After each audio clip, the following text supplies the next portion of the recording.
Hi everyone, today I will be reviewing a MM romance book called Under the Whispering Door by one of my very favorite and nice authors, TJ Klune. This book focuses on the afterlife of one of the main characters, and the two main characters in this book are Wallace, who's dead, and then you have Hugo, who's a ferryman who helps Wallace throughout the book with his afterlife journey. And the main characters and the storyline is situated in a small town called Karen's Crossing, which is also a tea shop. And this tea shop is also a way station or a pit stop, let's say it like that, for a dead that are the ghosts to pass through, with Hugo as a ferryman guiding them.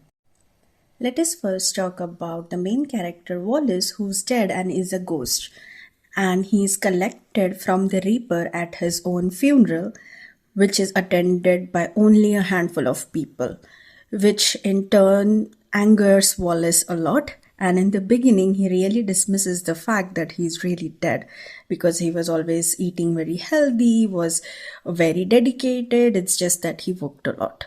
But eventually, he gives in after meeting and talking to Hugo in the tea shop. Now, Wallace, as he is very determined and focused in his life and refuses to abandon this life and his work behind.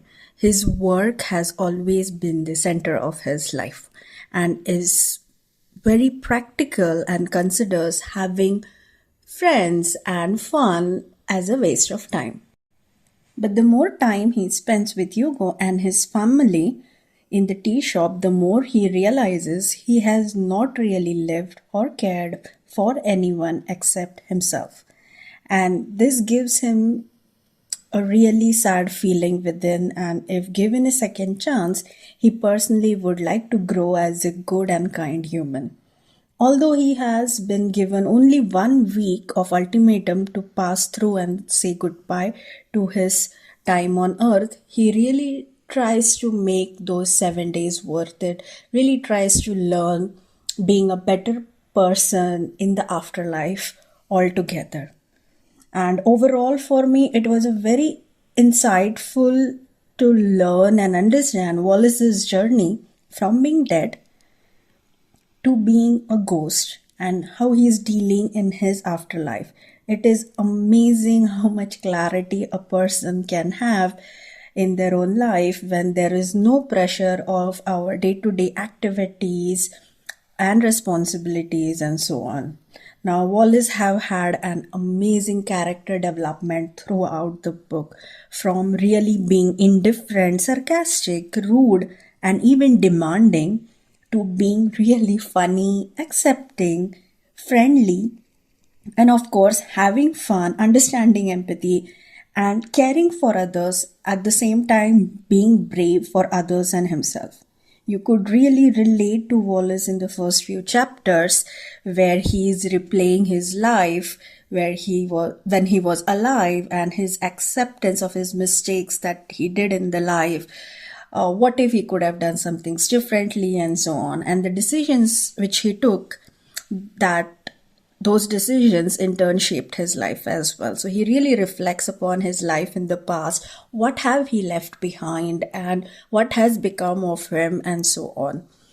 Whereas Hugo and his family, on the other hand, are designated to help Wallace make peace with his death and move on to the other end of the tunnel. Now, the conversations between Hugo and Wallace are the best part of this book. I really loved them. And it also shows slowly but surely how they grew fond of each other and how their friendship grows. Overall, I think it's just really sweet, all those chapters where they are just talking to each other, understanding each other, telling each other about their lives, Wallace before how he was in his past life, and so on.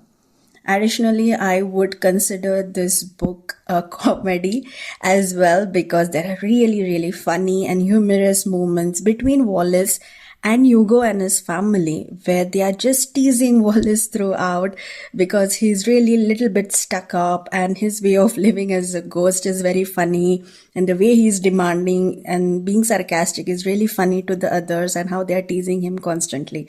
It is really funny and very well written by the author, so really a kudos.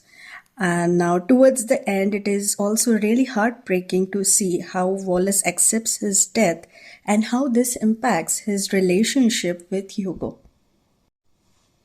Without giving any spoilers, I would like to say there isn't much of a physical intimacy between Wallace and Hugo in the book, and honestly, the story as such do not require them to be physically intimate either. It's just the intensity in the relationship and the affection they have for each other makes up for the spice in this book.